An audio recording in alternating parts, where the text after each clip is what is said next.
Sheriff Pat Garrett shoots Henry McCarty, popularly known as Billy the Kid, to death at the Maxwell Ranch in New Mexico. Garrett, who had been tracking the kid for 3 months after the gunslinger had escaped from prison only days before his scheduled execution, got a tip that Billy was holed up with friends. While Billy was gone, Garrett waited in the dark in his bedroom. When Billy entered, Garrett shot him to death. Back on April 1, 1878, Billy the Kid ambushed Sheriff William Brady and Dunn deputy in Lincoln, New Mexico. After ranch owner John Tunstall had been murdered, Billy had worked at Tunstall's ranch and was outraged by his employer's slaying, vowing to hunt down every man responsible. Sheriff Brady and his men, who had been affiliated with rival ranchers, were involved with the gang that killed Tunstall on February 18.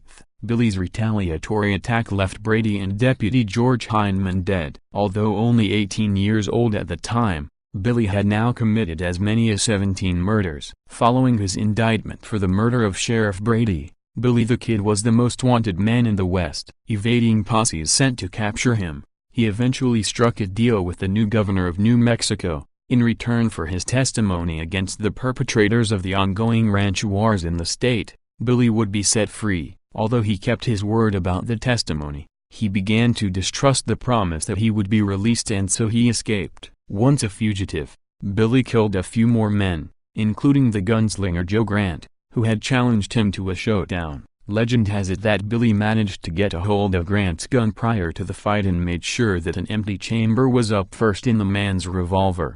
When it came time to fire, only Billy's gun went off and Grant was left dead. Legendary Sheriff Pat Garrett finally brought Billy the Kid in to stand trial. The judge sentenced Billy the Kid to hang until you are dead, dead, dead. Billy reportedly responded, "And you can go to hell, hell, hell." 2 weeks before his scheduled execution, Billy escaped, killing 2 guards in the process. Garrett mounted yet another posse to bring in the kid. After tracing him to the Maxwell Ranch, Garrett shot him to death. No legal charges were brought against him since the killing was ruled a justifiable homicide.